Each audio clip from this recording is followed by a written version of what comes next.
Okay, so thanks everyone for attending the webinar, The Art of Closing the Sales. My name is Carmen Morris, and I'll be your host for today. I'm going to be making this webinar kind of interactive. So if you can, anytime I ask if you have any questions, I'm going to be stopping periodically to see the questions that you may have. So you can unmute yourself at that time. I'm not going to do it on my end. I just wanted to make sure that everyone is able to hear me. Let me just check one more thing here. Okay. Okay, so the agenda for today, and my mouse is not moving, my computer is not moving. Can everyone see my screen good? Can everyone see it? Yes, we could see it. Yes. Okay, great.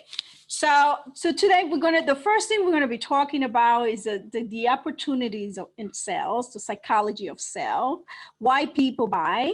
And remember that at each point, I'm going to be stopping for questions and answers, and we're gonna make this webinar very interactive. And also we're gonna discuss about virtual sales, which is one of the things that is, since we're being affected right now by COVID-19, it's one of the ways that many businesses are looking to it. So let's start with the opportunities that sales offers. It is the best paid profession in the world. And as we're gonna see, many people have difficulties. I've been in sales for 35 years. I learned it by trial and error. And I say trial and error because you learn it as you go. So at first, I really didn't like what I was doing. But with the years, is the experience that it offers you. This is how you become better and better each time. So unfortunately, in bad times and in difficult times, in different economies, that is where the most of the opportunity comes. You can make a lot of money. You can even make more money as a salesperson, as a good salesperson, more than someone that has years and years of university. I'm not telling you that education, it's not good. This is not what I'm saying. What I'm saying is that you don't have to limit yourself in thinking that you have to have a college degree or you have to have certain level of education in order for you to become a great salesperson. You can eventually become financially free. I know many people. I've done it myself in times in which I've gotten out of $80,000 in debt in a matter of a few months in getting out of debt, just because of the sales that I have conducted in that particular year.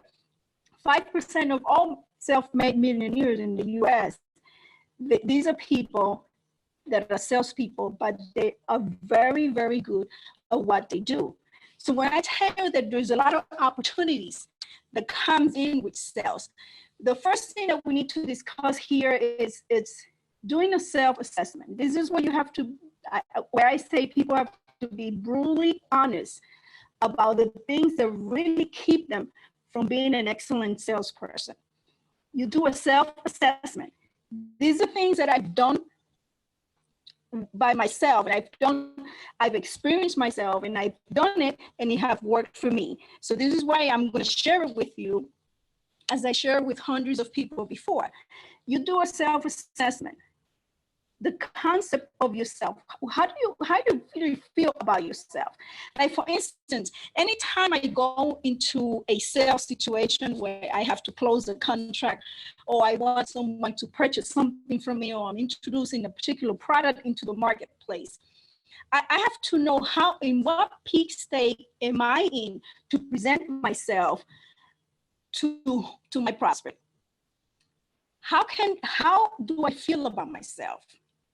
And this is at this point, because however you feel about yourself, it's how people whom you're trying to sell, it's going to feel about you. So this is very, very important. Try to build up your self-esteem, personal skill, and self-development.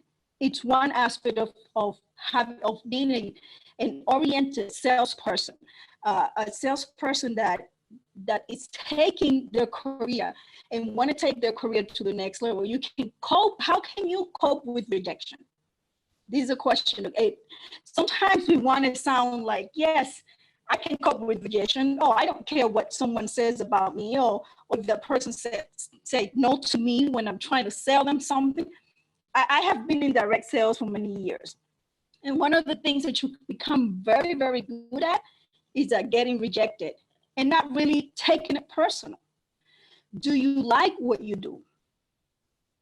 Is this something that you say, oh, yes, I can get up in the morning and just look forward to doing it? What aspect of selling makes you uncomfortable? When you do this self-assessment, these are the questions you need to ask yourself. What is the aspect of selling that I really don't like? Let me give you my personal one. I really just didn't like asking people for anything. I don't know what it was, but I just felt like I was begging for something.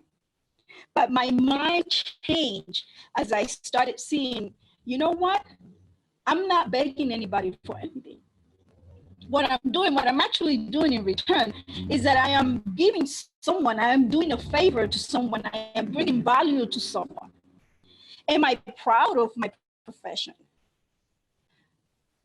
One of the careers that people normally take wrong and say, oh, I'm a car salesperson. Because they have had negative connotations in the industry. Some people take it as, oh, these people are pushy, or these people don't know what to do. But are you proud of what you do? Many people say, oh, if I don't have passion for selling something, I will not do it. If you become good at selling, you can just sell anything. And you will be, the better you become at it, the more proud you'll be at the profession that you're doing, because you're making the money and you're getting the results that you want. So the self-assessment, when you're doing the self-assessment, and then we can go through a few questions if you have on this. When you're doing the self-assessment is key. This is where you start. You start with yourself, and you start asking yourself all these questions and being honest, because it's you that are the one that needs to develop the skills. Now, why do people buy? That's another question we have to also answer. Why is my market interested in my product or services? How can I get this into my market? Or how can I sell this? How can I find out why is people asking for my product? Most people, it is said that 80% of people buy to avoid pain and to gain some kind of gratification in anything that they get. There is a specific market, there are a specific industry, like the travel industry. The people look at it as a luxury, and here is where you look at people saying, okay, I want to avoid the pain. I just want to be happy, because that's what happiness means to them. Conduct a need analysis of your market, always focusing on the needs of your market or on the need of your prospect. Identifying where is the pain that you are coming to heal. Identifying what is the specific need. We just don't take when you become a good salesperson. Let me just share this with you. You become so good that you sometimes let people understand and know of things that they want to buy at that particular moment that they didn't even have in mind, that they didn't even know that they needed. And you make people aware. But when you identify these needs, and we're going to be talking about that, how to identify they call it in the sales industry, they call it hot buttons. How can you identify these places where you can just go ahead and at that moment show the client that this is what they want, that you are what they need. So let's talk about two types of personality: the product knowledge versus a sales personality. Which of this is more important? Today, we are in an information era in which clients come to you and they already know a lot about the product because they have information at their fingertips. It wasn't like this 25, 30 years ago. In those days, you have to go research the product, find out everything about the product. So it was more focused on the product knowledge than the sales personality. Remember, is people don't buy products, they buy benefits. So a sales personality is someone who comes in and steps in, and although you have product knowledge, but you have to focus on the sales personality because that is what makes the sale. The connection, your ability to communicate, your ability to connect with your marketplace or with your clients. So let's talk about a sales or a goal-oriented salesperson. What are the things that you need to do, and what are the things that they do as someone that is going to be just focusing? You plan your week ahead. And I know many of you are saying, "Oh, but this is simple. I plan my week ahead, but sometimes I get so distracted I end up not doing the things that I plan." You set your income goal. To me, that's very motivating. I get motivated by achieving a specific goal. I know I even have created through the years what is called goal setting formulas that I use in order for me to achieve the set income that I need. I always use my highest previous income as a point of reference, and I take it from there.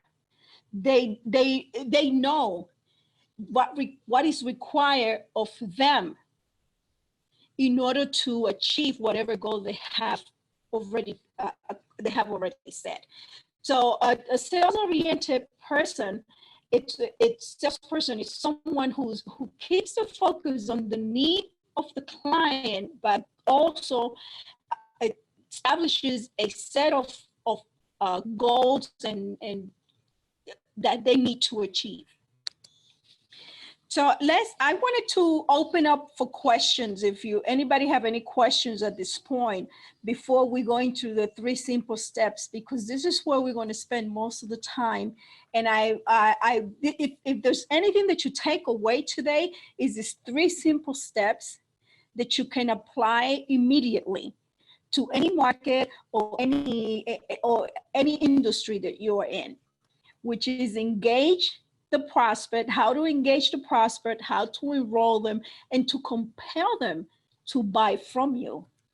So in every industry is different. So everyone that's probably on this webinar may be thinking and saying, "Oh, but this is not my situation. I have to close contracts. I'm a real estate agent. I sell over the phone, so my business is completely closed. I don't know what to do." But in every aspect, this is the 3 simple steps that I have done for over 25 years that I focus on, and it gets me through.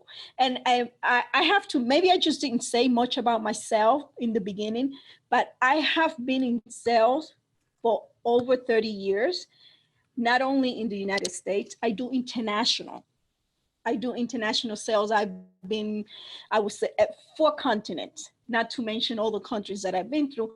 And right now, I was just talking to someone this morning, and it's unfortunate, but it's fortunate, because right now is when my business have picked up in the area of export and import.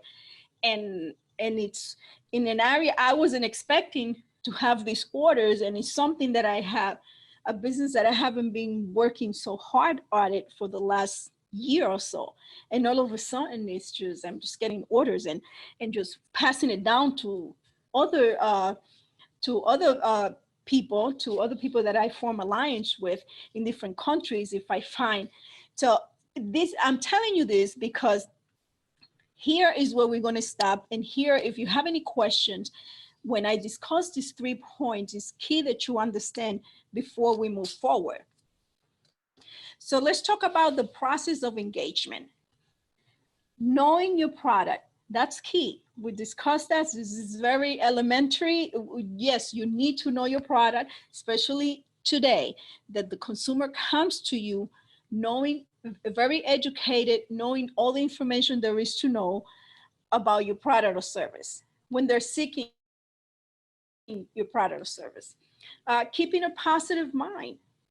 Just as I said in the beginning, people normally come to buy benefit, but you need to keep a positive mind in yourself in saying, okay, whatever I expose to my client, that is exactly how he or she or my market is going to see my product. So you are the benefit that they're buying, you are very much included into that. So listen to the needs of what are they asking for. Listen to the questions when they come up. We're going to discuss how the questions that you ask the client, how you can frame them in a way that when you are engaging them, people don't like to make decisions by themselves. I know there's many people that will say, oh, I made my decisions by myself, I don't care about what anybody else say. Fine, but people like to hear other people affirmations. People don't like to feel by themselves when they're making a decision. So you as the salesperson, anytime you're asking the questions or you're engaging the client in the conversation, you use the word we. Never say I or you. So this is a point, this is a place that when you start hearing the hot buttons in this process, during this process, you can start asking the client questions. So why don't we do this? What do you think if we do? How do you think we should? We, always we, never use I, or I do this, or I do that. No, always include yourself along with the clients, because in this process, you're taking the client to a process of engagement. You're engaging the client in the process of the purchase. Anticipate their expectation of your product. And how do you do this? How do I anticipate the expectation of my product? What you do is you start, remember we said they buy benefits. So you create the picture. Create the picture. And in another of the point of the three steps, there's also a place when you create the picture and you tell the stories to get them involved in the decision-making process of the final decision of you being able to close that sale, of them making that purchase from you. So the process of enrolling them, prepare to connect. How do I prepare to connect? Many times people who are, especially people who are in the service industry that are offering a service, or anybody who's signing contracts, most of the time people sit across from each other. Connecting not only means that you mimic them. I don't believe too much in that, but many people say, oh, if they cross their arm, you can't control the situation, but I feel that there's too much work into that. When you connect, to me, the way I do it is when I connect with someone, I am prepared, I am listening to what they're telling me in order for me to bring in something unique, a unique interest, painting the picture, telling them a story. So it is here when you're enrolling them that you can hear where their pain is. And when you hear where their pain is, this is where you ask the questions. Can we, or how will we feel if we can move forward? Or depending on the questions that you are answering and the conversation that you're having. I'm sure that many people on this webinar have a unique product or service, they're having difficulty selling it, or that they want to increase their sale, or that they would like. And I would be more than happy to do an example with you if you like, once I open it for questions. So I want to also discuss how do I paint the picture? Carmen, how do I paint the picture? You wait to see what the pain is. See, we as human beings, many of us have similar situations that we go through in life, whether they're happy, unhappy, but this is a place where you can start using unique interests of the person, that things that they like, things that make them happy, that you can attach to the benefits of the product or services that you are offering. This is the place where you also create the trust, where people start trusting you because they start identifying themselves with you. So I'm going to open it for questions. If at this point does anybody have any question about these three steps that we just discussed? Let me just go back here. I have a question. Yes. Hi, my name is Kathleen, and hi. My question doesn't necessarily relate to these the steps that you're speaking of. It's a question in general. Go ahead. Email that I received about this course says this webinar will provide tools and actionable strategies to optimize your website and online infrastructures and using social media to promote and grow your business. This is the art of closing the sale. Yeah, that was yesterday.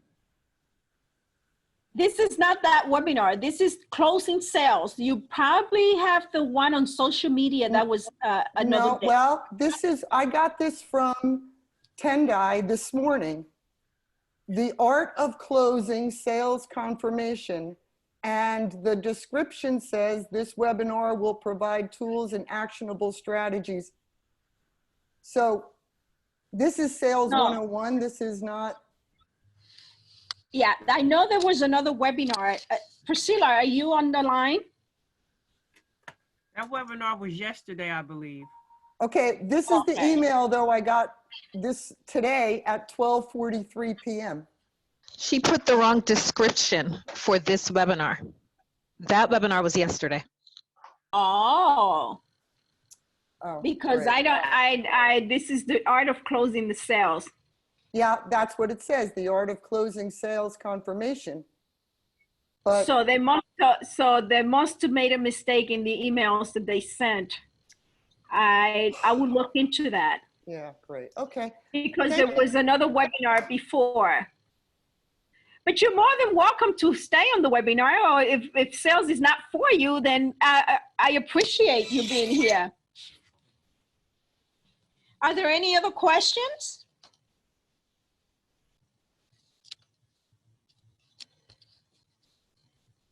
Are there any other questions, or should I move on? Everyone okay with the three steps? Any questions on how to engage the prospect, enroll them, and compelling them to buy from you? Can you just explain a little more about compelling them to buy, to make a big fat claim?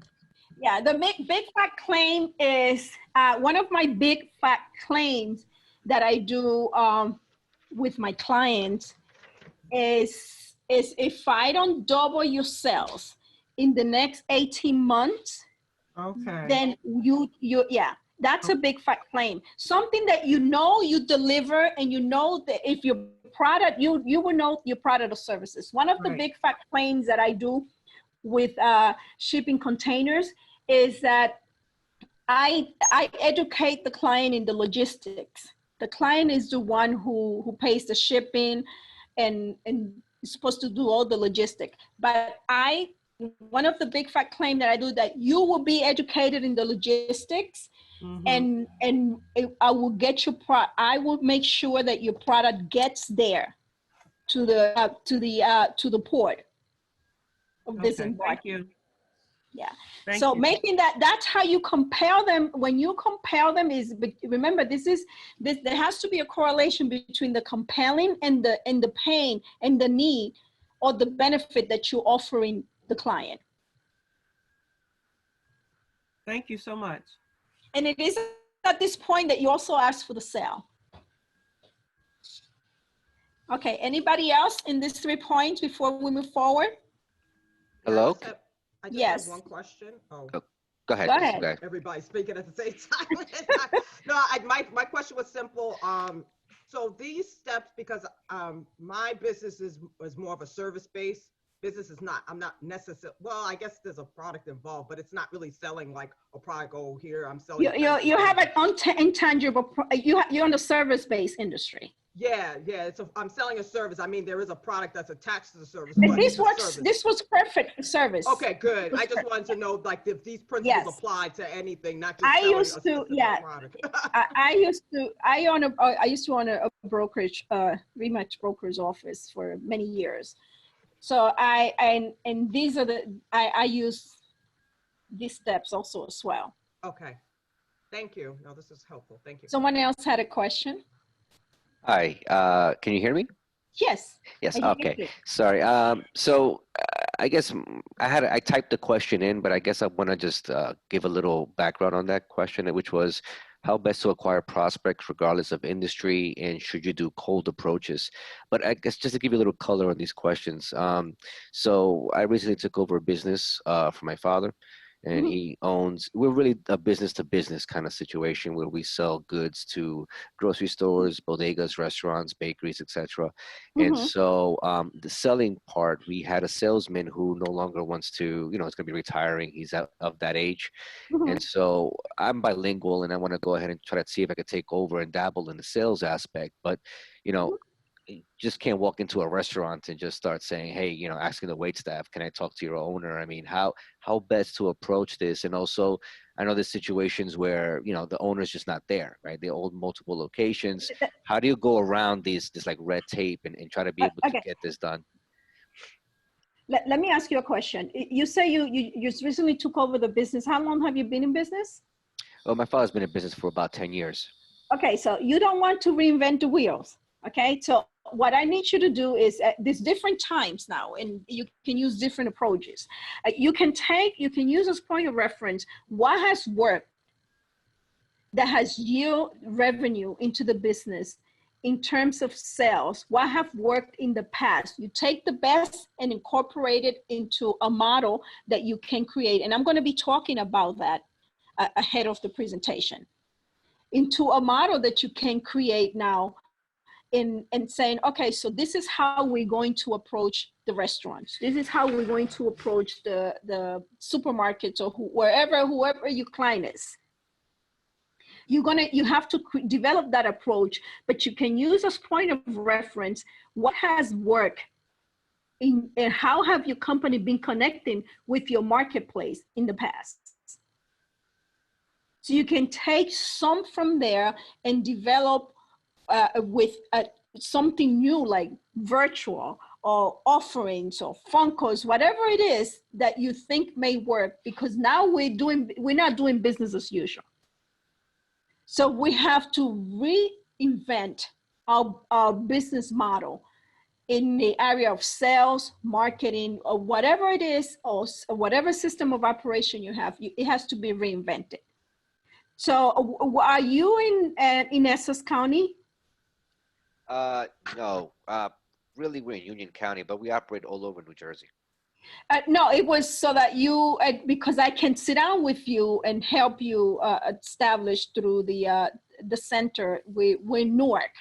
Yes, I could definitely meet with you. But I have to let you know, I have to disclose to you that there could be someone also that can assist you, one or the other centers in the county in which where you are, that can assist you to put together a marketing strategy. And I would feel more comfortable working with you if that's okay.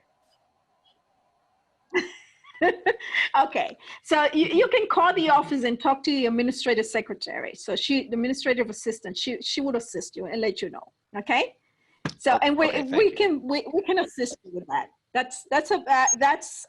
something that is going to take a little time. So, but using whatever point of reference you have, what has worked, and then because the model, every business have to reinvent their business model right now. That's not only for you, it's everyone. Even in the service industry, everyone has to do that right now because of what we're facing. And not to take up too much time, but yes, I agree with you. And also, you know, the way my father grew the business was basically word of mouth. So I just don't think that's going to be something. Well, those are the best. That's the best billboard, and it's still good now because that can be done virtually. Especially now in this time. Yeah, you're in a good. Let me just tell you, you're in a good position. So get excited. That's good to hear. Thank you. Yeah. Okay. Any other question before I move on?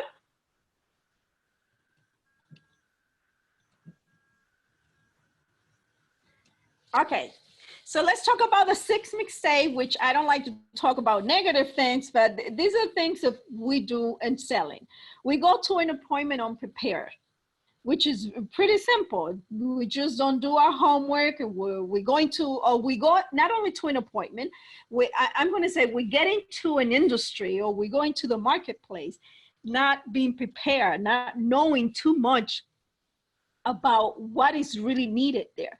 And I have to tell you that there's different, all the libraries have business centers that you can go in and use different tools that would tell you about the industry so that you can prepare yourself. See, right now, guys, right now is a great opportunity for you to start reinventing your business model and start doing your research. We offer marketing classes and webinars now at a center that can tell you and give you all the information, and even a business plan writing class workshops that can teach you about all the things that you need to know to prepare yourself to go into a marketplace.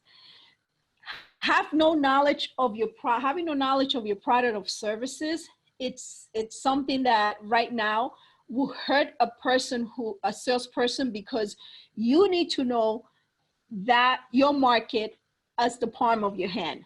Just to say, you need to know it so well, because people already come to you already knowing, because they can get their information. They could be sitting on their bed, on their phone, or anywhere, getting all the information online about the product or the service that you may be offering to them.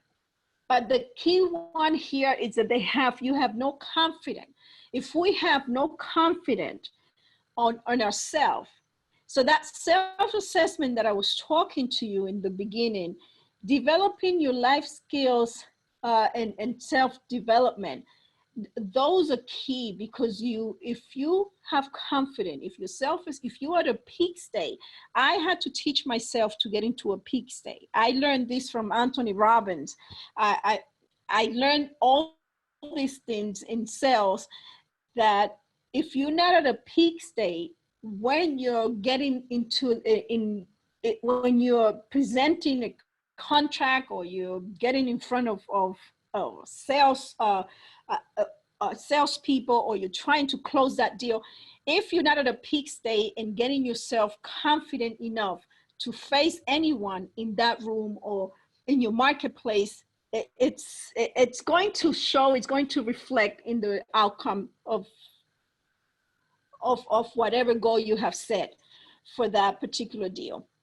Assuming that no means no, I made a decision that whenever someone tells me no, but I know in all honesty that that person needs my product, in all honesty, I have to say that no means, okay, there's something I have not answered yet.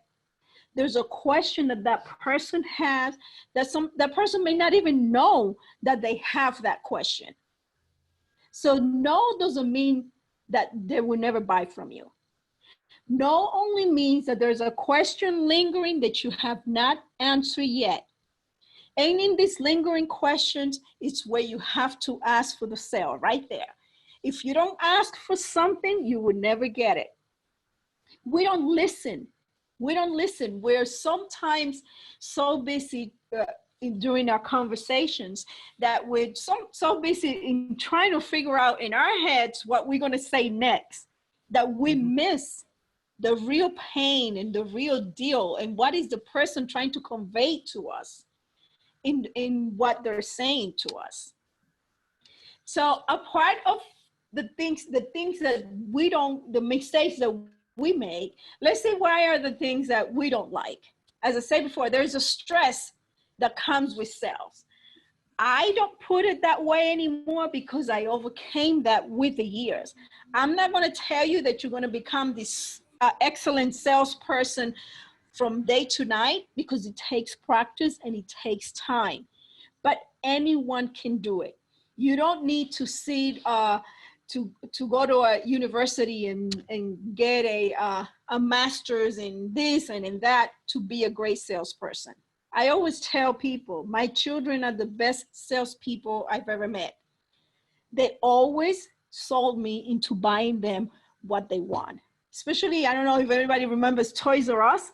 If you walk in that store with one of my children, if you watch and you observe children, how good of a salesperson they are, they always get you to the place where, okay, let me just give it to them. So overcoming your fears, the fears and the stress that come with selling, because as I said before, this is a place that you have to develop yourself, that you have to get yourself to a level of thinking that, okay, I'm strong and I'm firm on how I feel. Answering the lingering questions in sales is key. Remember, no means there's something you didn't answer.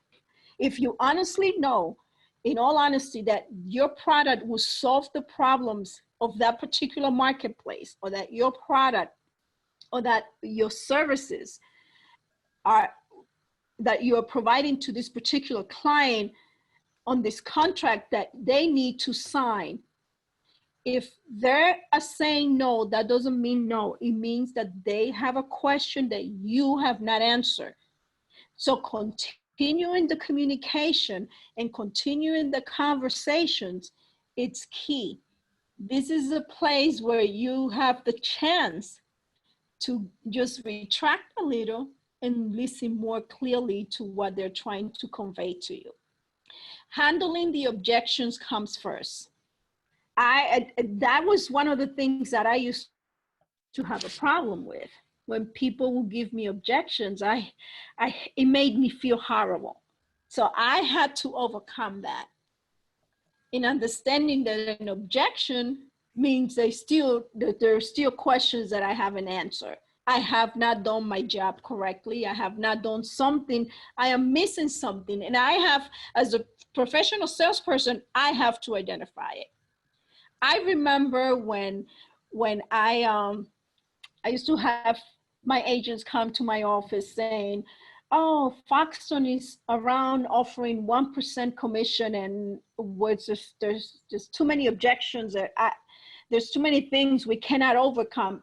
I used to teach them. I used to teach my sales agents, look, you have to understand that some people shop at Macy's, some people shop at Nordstrom, some people shop at different stores. So you need to understand that the person telling you they're only paying 1% commission, the objection is the money. Now, I taught them, I came up with a tool in which I taught them, because this is when I tell you, you have to rent certain things in your business. When people come with these objections, prepare yourself for the objections. One of the things I created was the timing analysis that I gave the sellers, and this is why I was able to close 97% of all the contracts, because that timing analysis I put together, the pain was the money. Okay, so if the pain is the money, let me show the seller how much it hurts to keep the property on the market for this amount of time, how much it hurts, how much money the person is going to lose in a certain period of time. So that's why we call it a timing analysis. This is something I came up with in my office. And this is the way I was battling that particular agency that came with such little commission to give out. Now let me ask you a question. Many of you may remember, this was in 2005. Now, where are they today? They no longer exist. So this handling the objections, and I give you this as an example, especially in the service industry, money is always an issue. People always give you the objection of money. And when that is, it is your job as a professional salesperson to find out ways in which you can convey the information and show them the benefits that you're offering in your product or services. So handling the objections comes first. Always listening for the hot buttons, for those the pain that they're telling you. Never contradict your prospect. There's no need to go into argument. You're right, I'm right. No. In fact, sometimes I have fired clients. I have fired clients that will call me and in fact, I have had people call headquarters in Washington, D.C. over me saying, I'm not working with you. Because I've realized that after making an assessment, I would lose money. So there's people that are going to drain you from your energy, that you can go ahead and present and take that energy to another client, or drain you, and they're not going to be of no benefit either to you. So it's not a win-win situation. So these clients you fire, there's times in which you have to make an analysis and say, okay, is this worth it for me and my business? Or who's going to be at a loss? Remember, you cannot be at a loss, because you're in business for one thing and one thing only, and that is to make a profit. As a business person, you need to make a profit, because if not, what you have is a hobby. Create an atmosphere of trust. How do you do that? You're showing your knowledge, your peaks, you're in a peak state. People want to work with you because they know that you understand their need. They know that you know your product, you know your business, and you're communicating with certainty, which is one of the things. The ability to communicate with certainty, it's key. You have to expose the knowledge that you know and listening skills. And this is something we can practice even at home in our own, with families. We can practice and seeing, okay, but let me see how well I communicate, because it starts with us and it starts at home. So in sales, the ability to handle the objection, remember, that comes first. Are there any questions? Anybody has a question so far? Because I know I'm talking a lot, but I don't know if anybody have a question.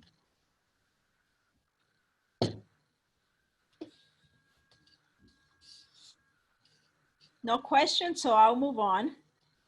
Okay, there's somebody who's writing. Let me just see. Can you send a registered email? Where can we download the slides? Okay, you can call the office and Priscilla would email it to you on a PDF file. And if you have any questions at the end, I'm going to give my email. Someone says, Mohammed, you're saying that I'm going in and out. Can you hear me?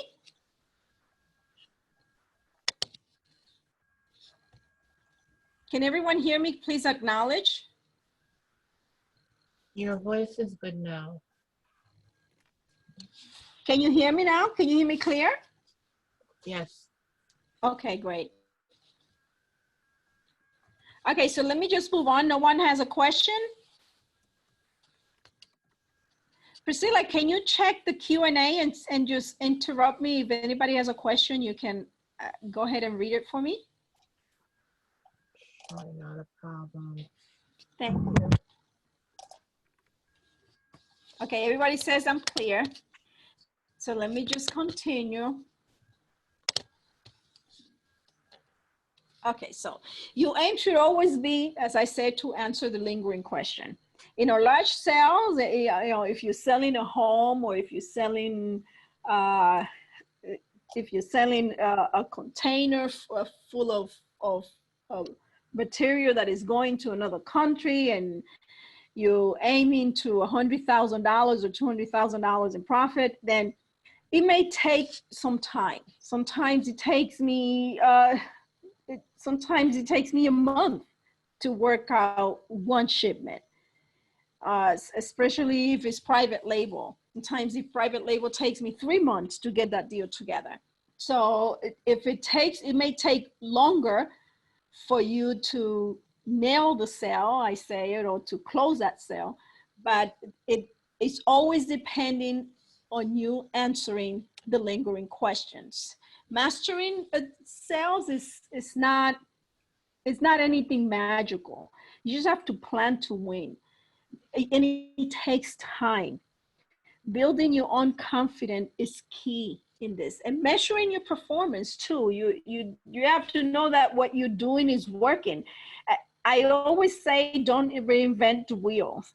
Always look back. As I was talking to the gentleman that had been in business before, look at what has worked and use that as a point of reference to go ahead and enhance your sales force and your sales skills, and see what you can add to it, and measure the performance of everything that you do. Is it working? Is it not working? Sometimes it's just trial and error, but you'll start doing it. So remember, I will be continually talking about communication.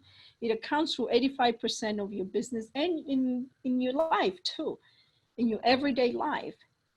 You can practice by communicating with all those around you. So as a salesperson, I continually say you can make a lot of money, you can become financially free, but you need to become good at it. You need to practice. It takes practice, and practice. It doesn't come overnight. But the good thing about it is that anybody can do it. Anybody can become a great salesperson, because we all are. We just don't look at the way we interact sometimes with each other. So remember, people buy benefits, not the product itself. So when you're focusing on the benefits, you need to focus on the need of the client, on the need of the prospect, on the need of the marketplace. So in difficult times, here we go. So here during the COVID-19, unfortunately, as I said before, in unfortunate situations, it's where the opportunities are. I don't know how old are some of the people on this webinar, but I know in my situation, I look back 20, 30 years and I say, okay, this is a time that I could have taken advantage of this and I didn't. This is a time that I could have done this and I didn't. Oh, in those days, the houses were worth this and I didn't do this.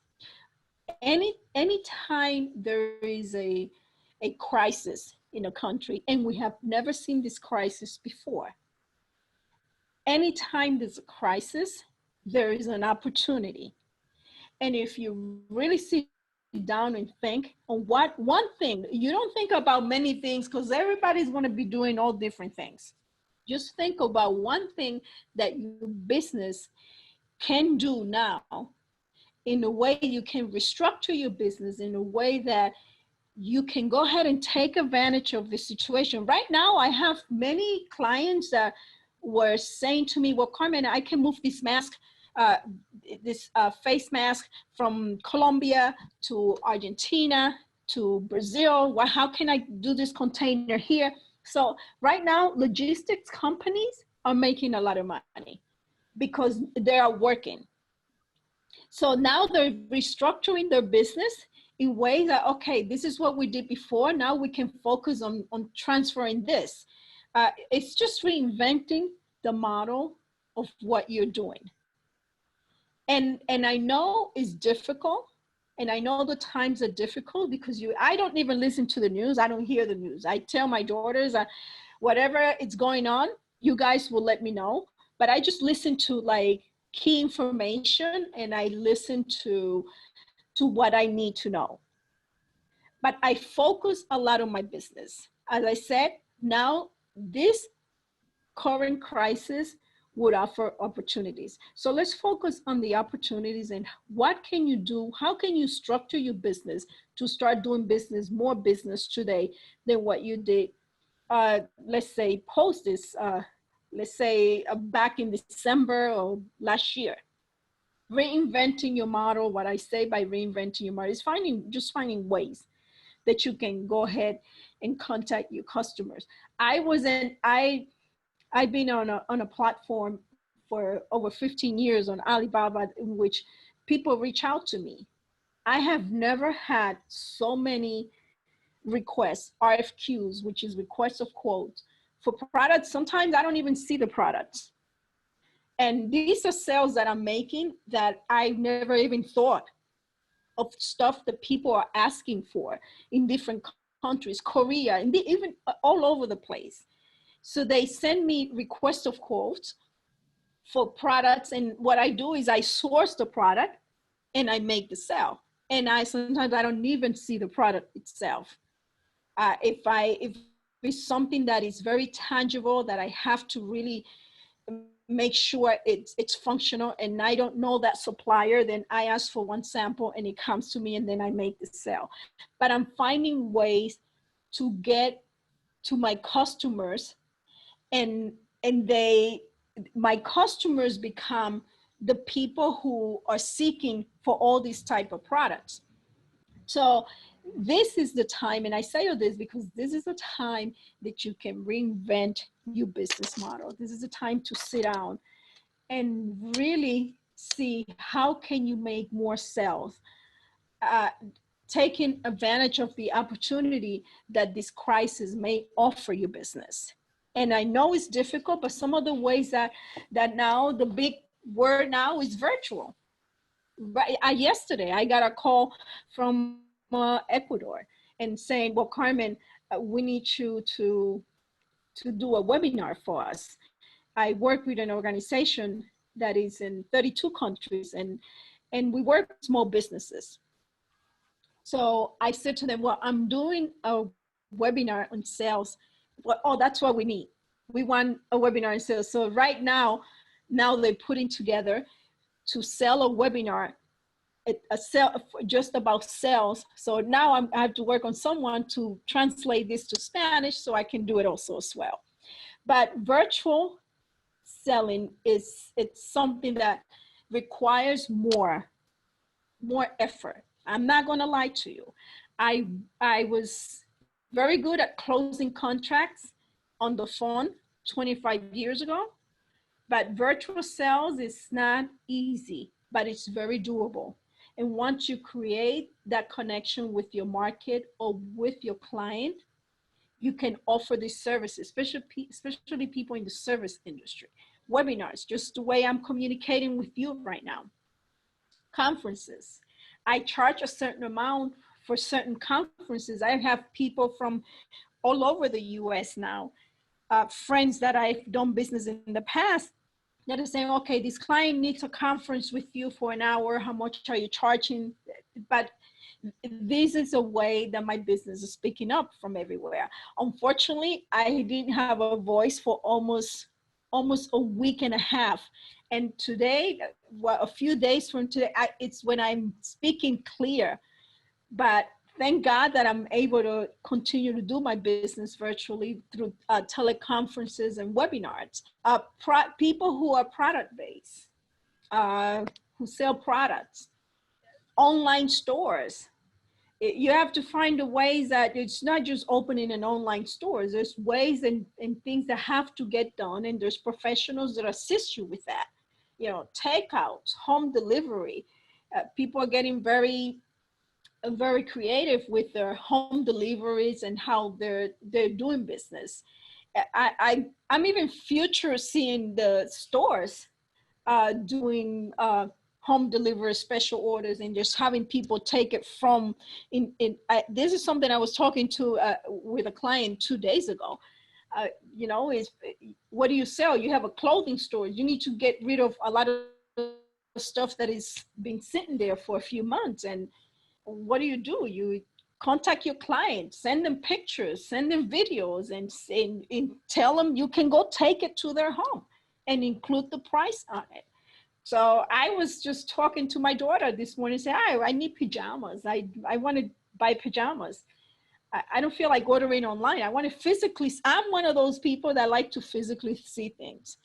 So I say all this because of virtual selling, it takes more effort from you, but it's doable, and it's something that in my opinion, this is a new way of life that we have to start seeing right now. Because with the situation, I'll be honest with you, I don't see any answers. I don't see anybody telling me for certain this is what's going to happen. So I have to take precautions with my business and my family and my own personal life in a way that I create a model that's going to work for me and it's going to generate revenue. So selling it's a tough profession, but it's yet the best pay. It is the best pay in the world because it is shown to be. I have good years and bad years, but what I call a bad years is not that is really, it means that I just didn't put in much effort and didn't make much sales, but it's very gratifying. I have to say that if there is a next life, I will still do this. So there is no mystery. There is no mystery to selling. It's just or closing more sales. It's just, you just have to really, really put yourself, do a self-assessment. See if this is something that you really want to do. And I always say that before you start any business, you have to learn the skill of selling. Because what are you going to request or require from your sales force if you don't really know how it is and the process and what to get out of it? So learn from the best. There's people would like to always share. I can answer any questions. Just send me an email or call the center, and we can assist you. If you have a specific problem, sales problem in your organization, you say, I want somebody to sit down and work this out with me, we can assist you. People are more willing to share with you how they do it. Observe people who do it and do it well. Yeah, sometimes, you know what? You remember those infomercials that come at 2 or 3 o'clock in the morning? Stay up one day, just look at one and see what are the key things that they're using. What are the strategies they're using to make more sales? Cultivate and sharpen in your skills. It's key. As I say in the beginning, do a self-assessment. How do you really feel about yourself? How do you feel about selling? How can you make more sales? How can you close more sales? Remember the 3 key steps that I use. So I'm going to open it for Q&A and see if anybody has specific question or want to discuss anything that a specific situation that they're facing right now. I have a question. And your name, please? My name is Dina. Thank you so much. The information is very, very good. I'm really enjoying this. I have a question. A lot of times, when you have, my service is not really tangible. It's more of a personal service.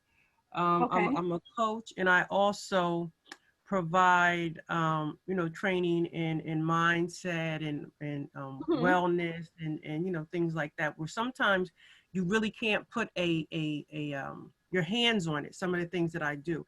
How do you? I don't want to, for lack of a better word, convince or get people to understand the benefit in self-service, self-care, because you started your presentation with that key point.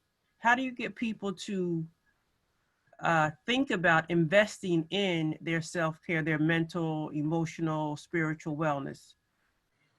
Well, during your conversation and during the first time that you're speaking to that person, what is the main problem that they're facing? And this is where you, as the coach, have to focus on.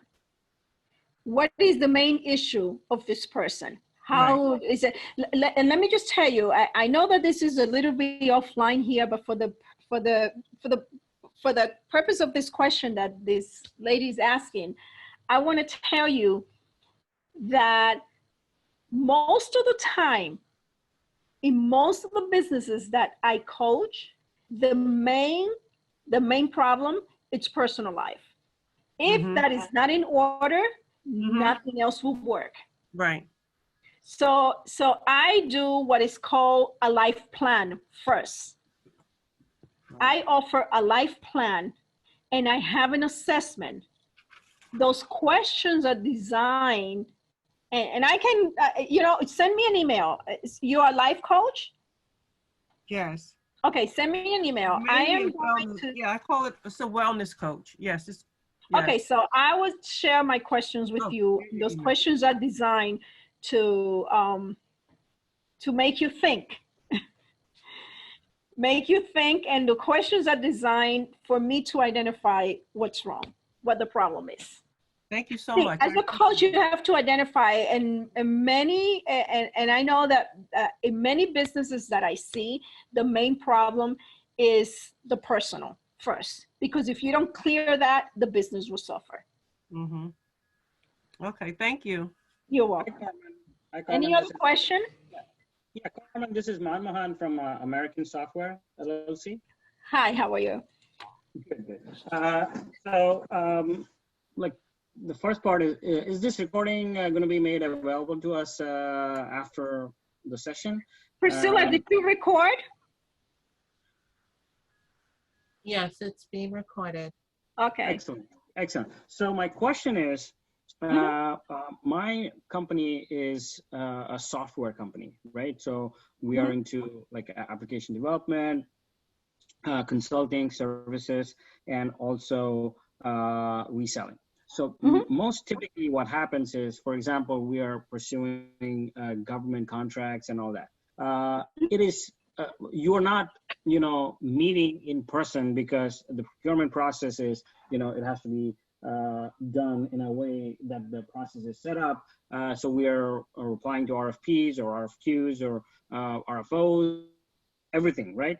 And it has a set method to it. So now, I know you taught some of the things that are related to personal, where no means no, but here, the other side, we only know about the decisions post-submission of our RFPs, right? And, you can ask for debriefing and get to know a little bit more, but you don't know, like, we're able to close with that personal conversation that You're getting cut off. You have to goes repeat on that. in You a don't know sale. what? When You're getting cut off for a minute. So- you said you don't know what?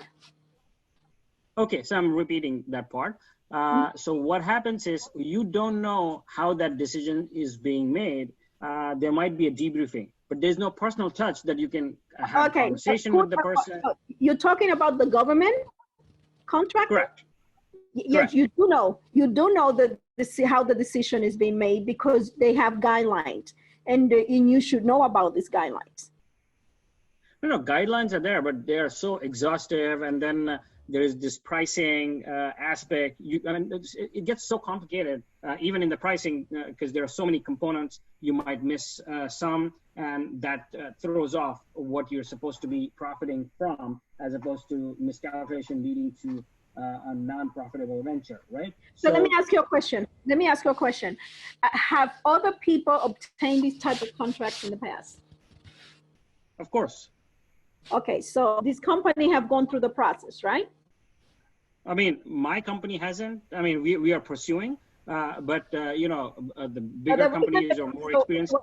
What I'm hearing is that what I'm hearing here, that your pain and your frustration is that you don't know the behind the scene on how to obtain these contracts. Correct, because even though we have submitted some of the RFPs and we have bid, we're facing a lot more failure than success. Okay, so Priscilla, when is Monica's next class? Monica's next class is June, and I think When is her webinar?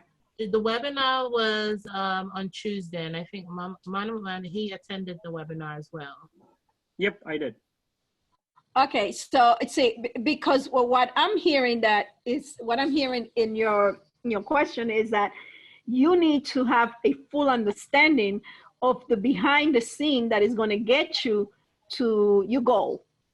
Correct. To the objective. Okay, the only way you can get that, and I know because I attended Monica's class, which is a whole day workshop, I know that you will get a clear understanding of that. Okay.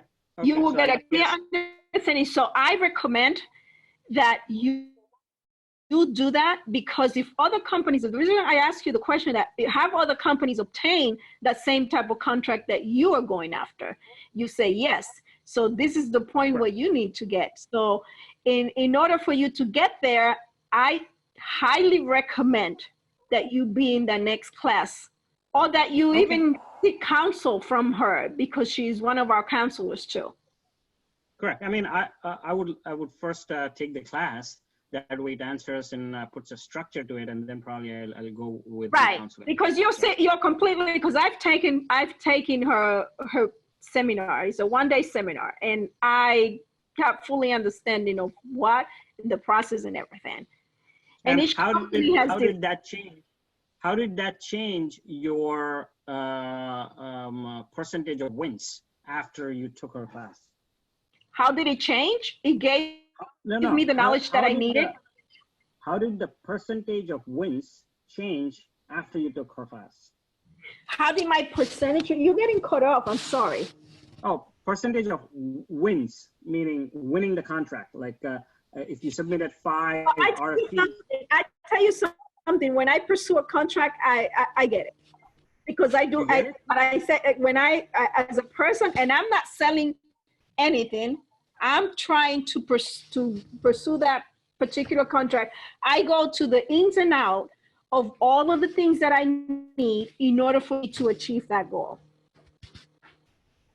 The percentage of you're talking about someone who has the expertise in that area that me as a salesperson for over 30 years, I recommend everything that she says she tells you step by step on what to do.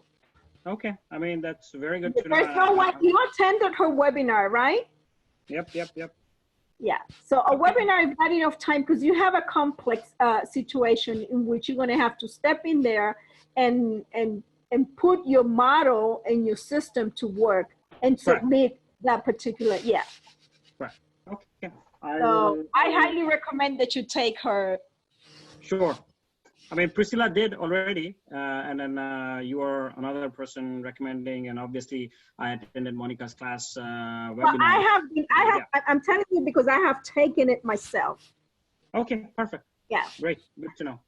When it comes to contracting, I think that is a person you definitely need to be in front of. Okay, perfect. Okay. Any other question? Well, that was a great question. Thank you. Anyway.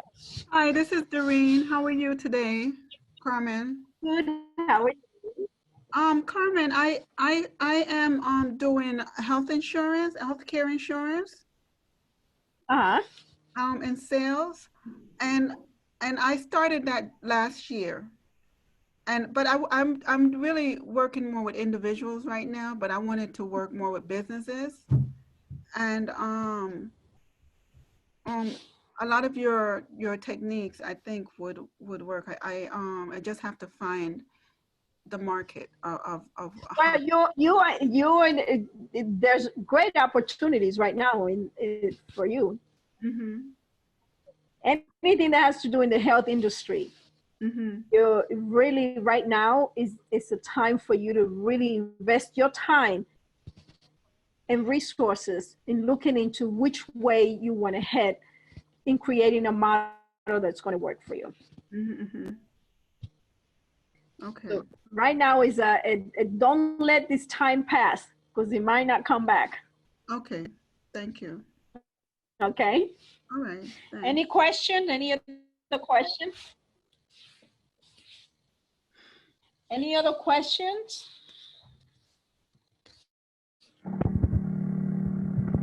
Let's see if any questions on the chat.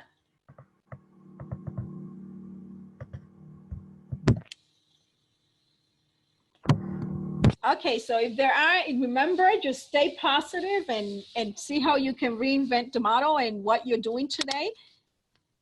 And if there are any other questions, then I'll close the webinar saying thanks to everyone for attending this Art of Closing Sales. And you can also call our office or send Priscilla an email. You can email me at carmenmorris1@gmail.com. You see it here, right here on my screen.